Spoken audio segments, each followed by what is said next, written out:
Hello, welcome back to my channel. So I'm going to be talking about School for Good and Evil. I've been talking about doing this video for a while where I talk about the differences and between the School for Good and Evil movie and the first book, which is where the movie is based off. There's 6 books. I've only read the first book. I started the second book, and I'm having trouble getting into it.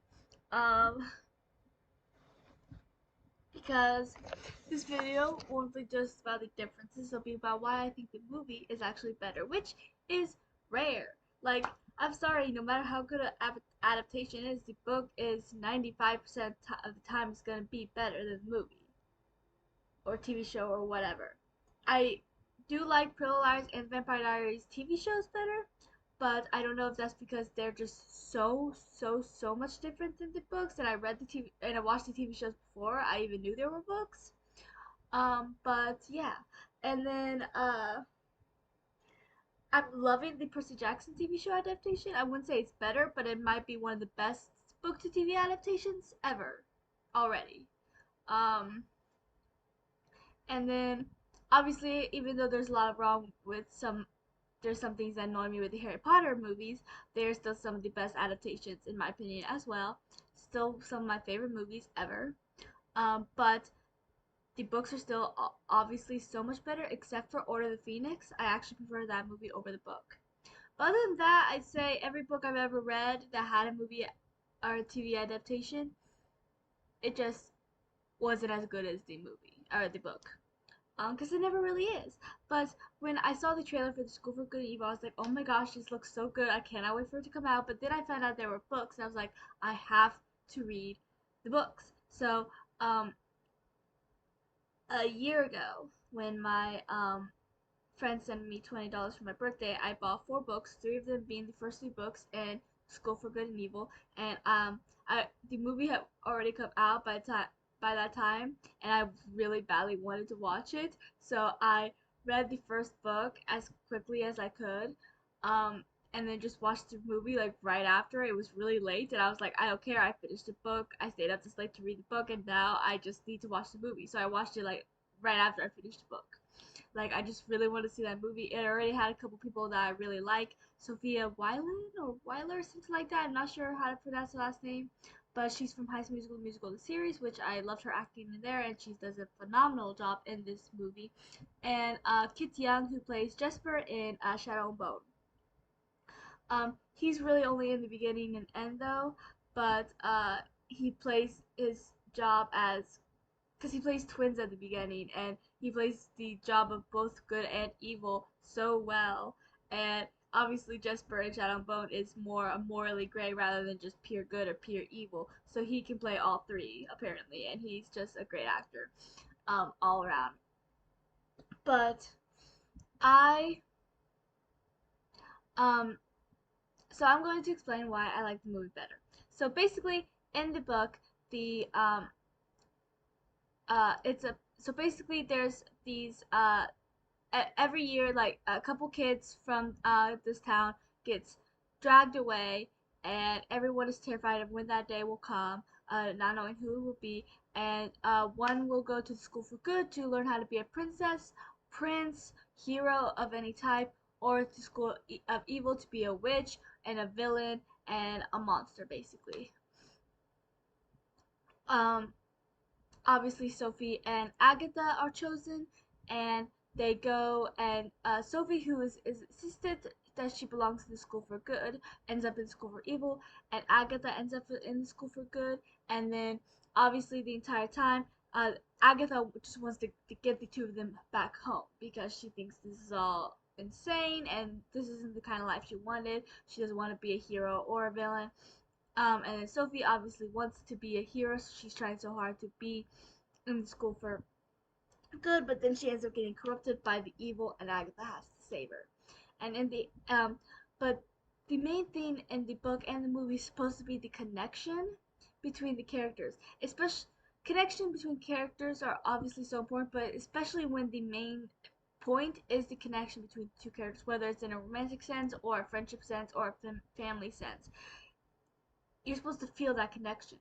In the book, I didn't. I didn't feel that connection between them. And also in the book, I did not like Sophie's character at all. In the movie, she still had her moments where she got on my nerves, but that was mostly after she really started. That was either when she was just angry because she was in the school for evil, or because she was being corrupted by the darkness. And um, Agatha, I feel like didn't get on my nerves as much, but I still feel like the movie did improve her character, even though she still wasn't that bad in the book. She still wasn't like great. Like she had her moments where she got on my nerves too. But first I'm gonna talk about the characters and how different they are. In the book, Sophie is very well, she's all about, oh, I'm so good. I'm meant to be a princess, a hero. I'm going to be whisked away to school for good where I will be able to truly be a princess. Um, but she wasn't good deep down, which is why she was sent to the school for evil. Because deep down, she wasn't good. She did all these good deeds, but she only did them for selfish reasons. She only did them so that whoever was out there watching the kids to decide who gets to go to the school for good and evil will see her doing all these good deeds and decide to take her to the school for good. So she didn't do them because she was generally a good person, because she generally wanted to do good things. She did them for selfish reasons to be proven good so she can go to the school for good and be a princess. So in the end, her selfless deeds were indeed selfish, which is probably why she was sent to the school for evil instead, because all she ever thought about was herself. Like I didn't like the entire book. I didn't think she deserved Agatha's loyalty and friendship.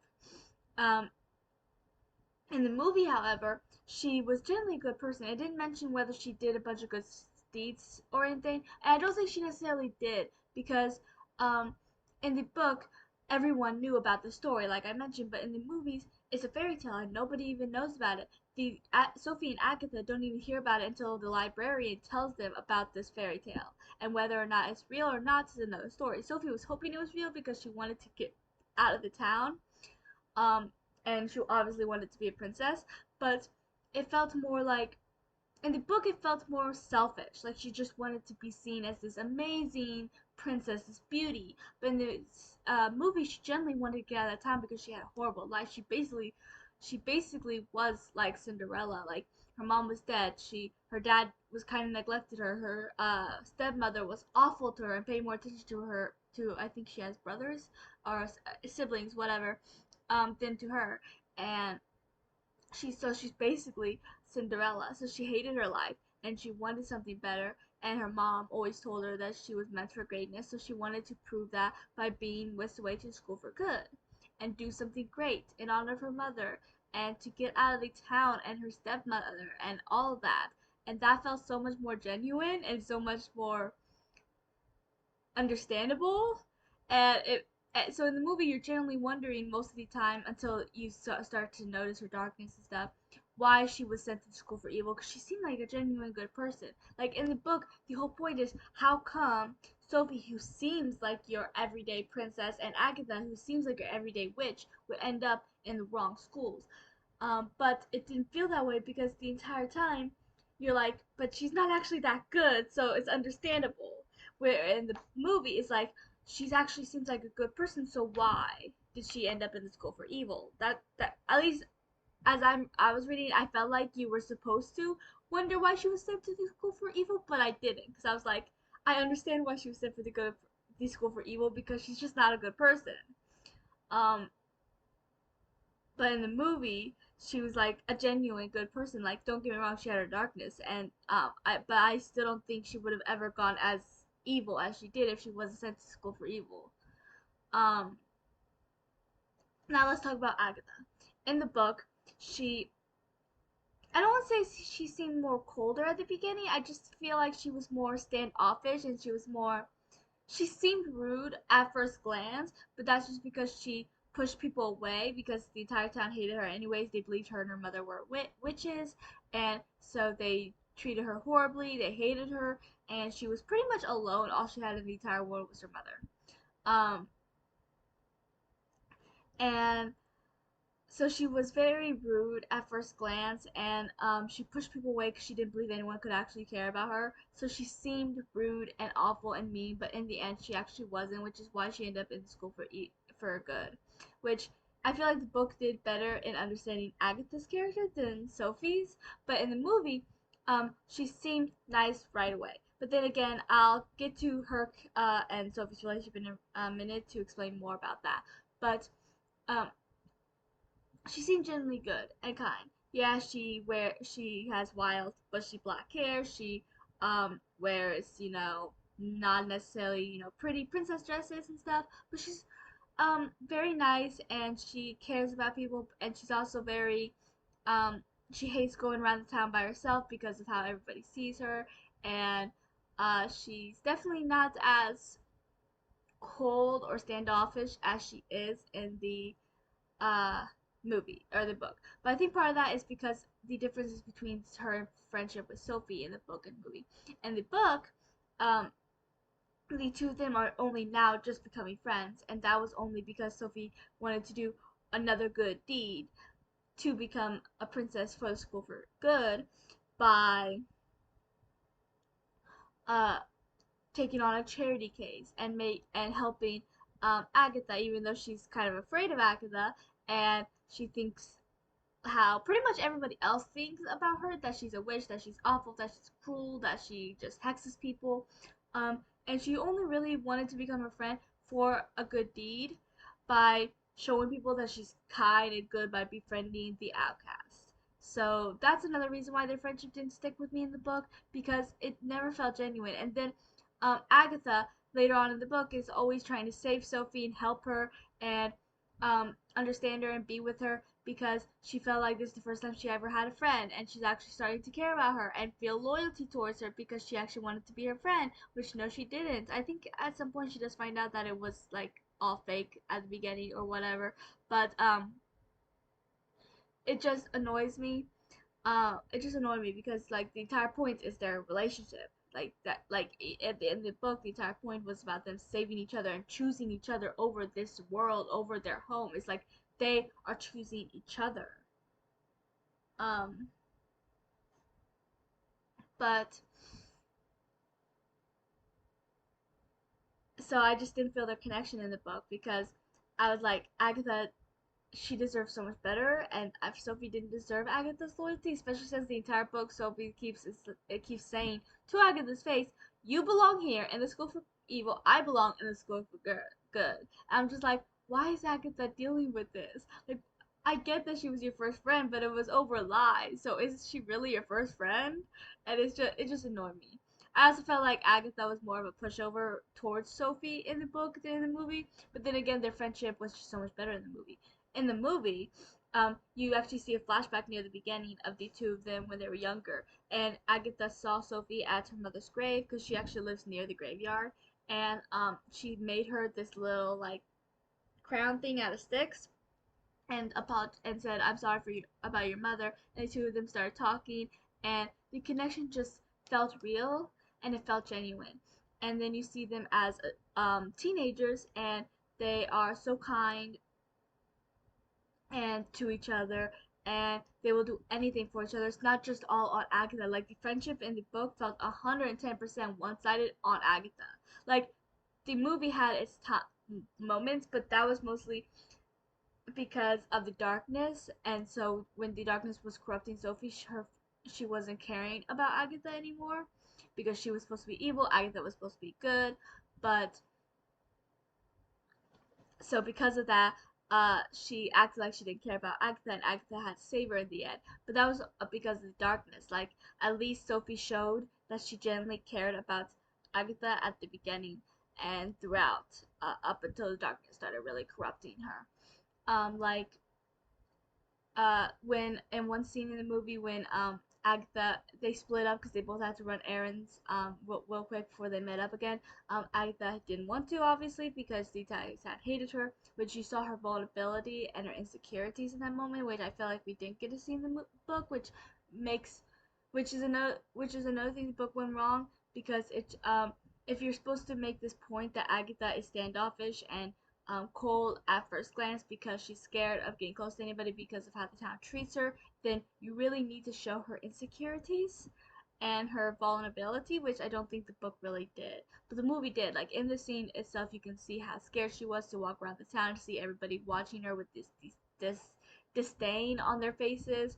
Um, and then some guy held a knife to him saying we don't want witches in our town, and then Sophie came over and hit him with a frying pan because like you don't mess with Agatha, not because Sophie will hurt you. Like she is a good person, but like she will defend her friend, which I feel like Sophie in the book never would have done. Like I just feel like she just did not care. Like literally she was just so selfish. Like it was so hard to read that book sometimes because I was just getting so aggravated with Sophie, and I was like, Agatha deserved better. Like I think they still went wrong with Agatha's character here and there, but still, she still deserves so much better than Sophie as a friend in the book. But in the movie, they genuinely cared about each other, and like when in the book, when Agatha was trying to stop Sophie from getting taken to the schools because she didn't want to lose her, um because she finally has a friend.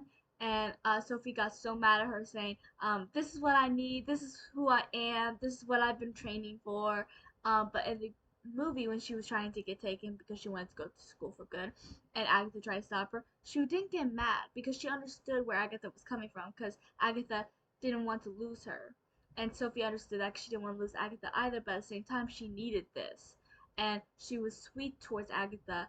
Um, Trying to make her understand because she understood why Agatha was trying to stop it, but at the same time, this is what she needed. So she wasn't being mean to Agatha over trying to stop her. Um, and this one scene when Agatha made Sophie promise not to leave the town because run away because she needed her, and it was just so sweet. Like I genuinely felt their connection. Like that's the entire point that the book couldn't do. Like the entire point of the book was their connection, their friendship, but I couldn't feel it, and which makes reading the books really hard, which is why I still can't finish the second book. I kind of DNF'd it. I don't know if I'll ever go back to it because I just don't feel their connection like I do in the movies. And then and that's why in the books at the end when Agatha, I keep saying Agatha. Okay, Sophie goes full on evil and almost dies, and Agatha saves her, and the two of them choose each other over this world and go back home. I felt like it fell flat. I felt like it didn't make sense for either character, especially Sophie, because I just felt like I didn't feel. First of all, Sophie was genuinely selfish, and I don't see her leaving the school for Agatha.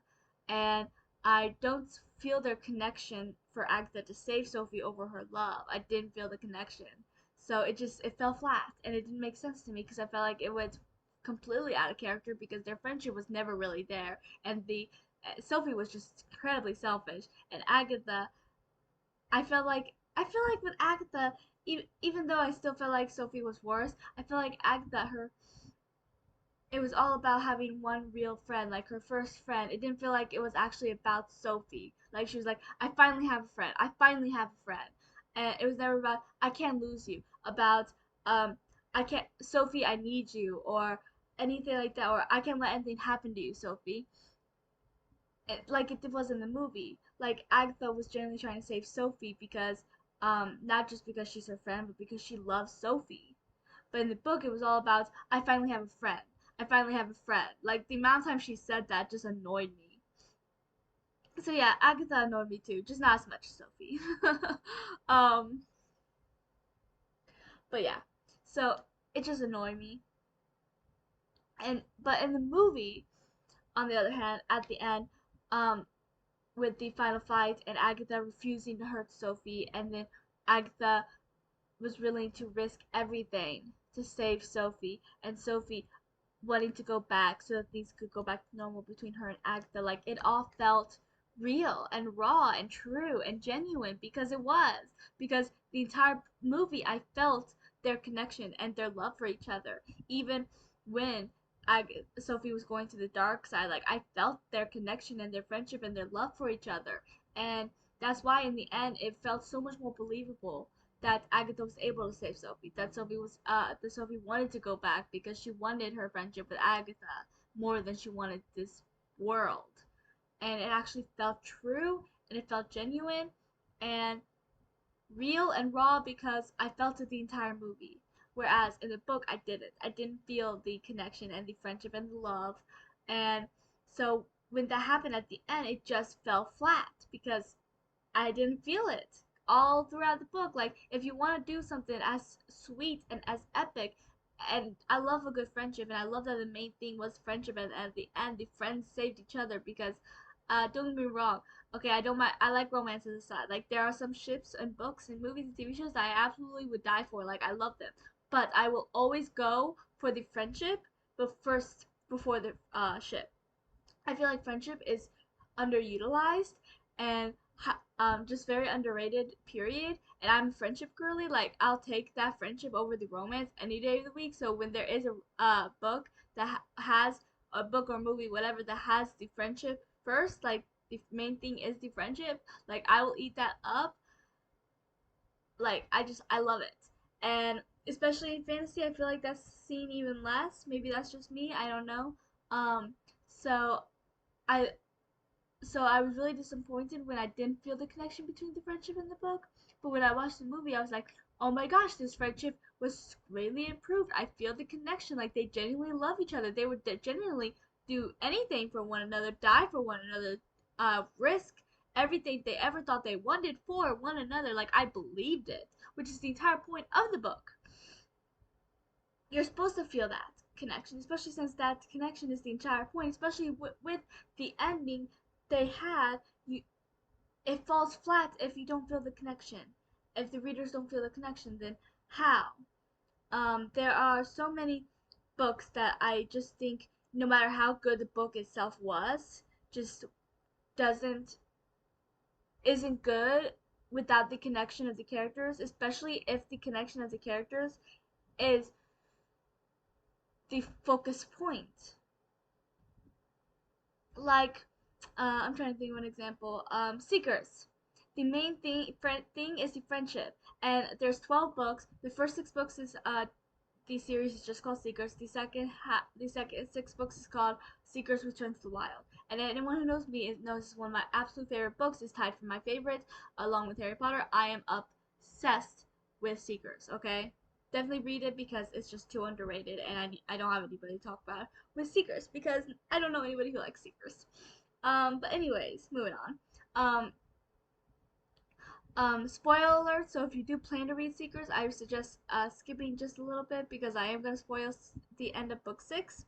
But Eudrac risks his life, and he actually dies, to save Kalik, Lusa, and Toklo, because the books are about the friendship of the 4 of them.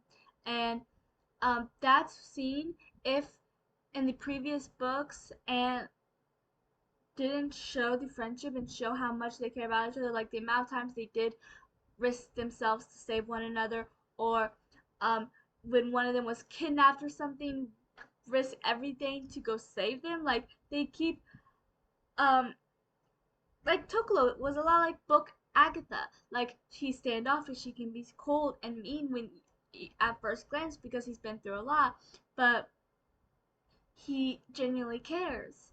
And um, every time that he goes out of his way to save one of them, it just feels so true because we've seen the friendship and we see how much he cares about them. We see how much they all care about each other and the way they would do anything for each other. I mean, Kalik chose them over her brother. Um,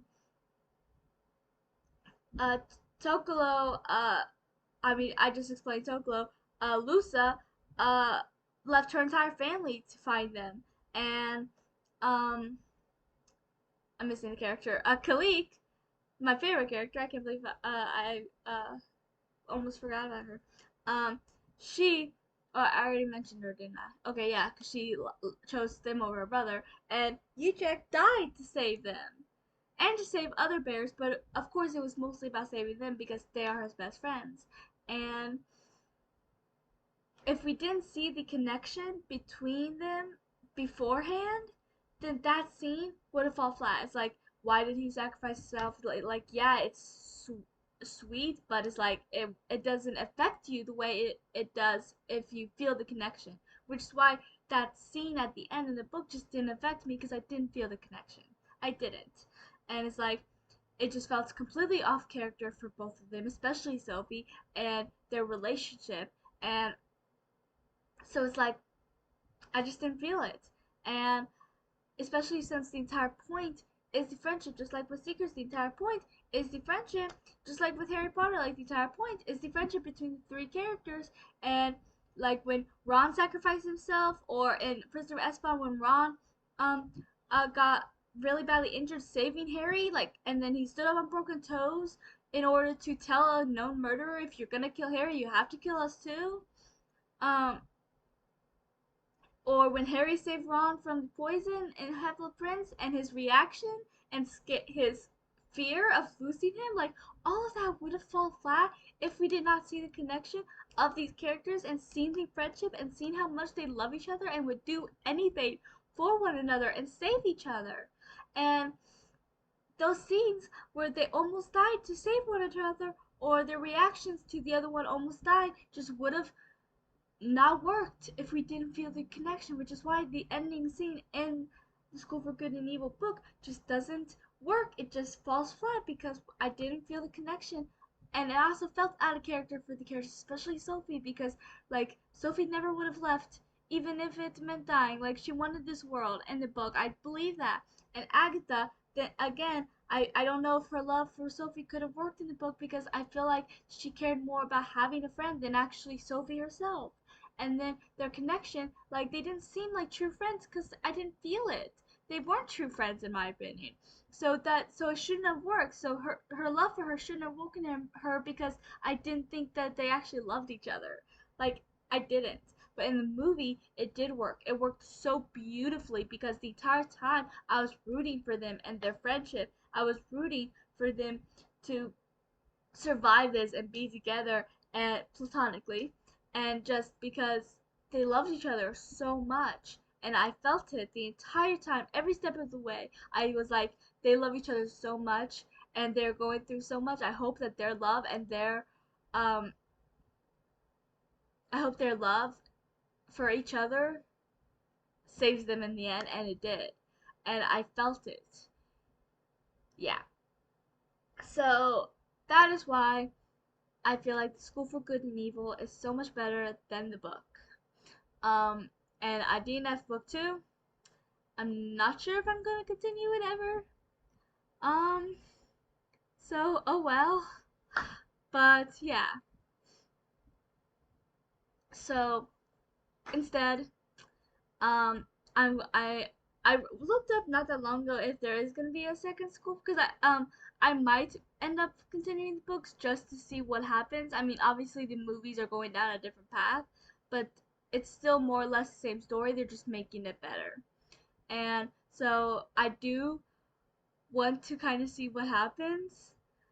So I hope they make another movie. And what I looked up said that they haven't necessarily confirmed nor denied if there's gonna be another one. And with Netflix, you never know because they have canceled so many popular shows like Shadow and Bone and Julian the Phantom. Like First Kill, they were also popular and all had petitions, but Netflix just didn't care.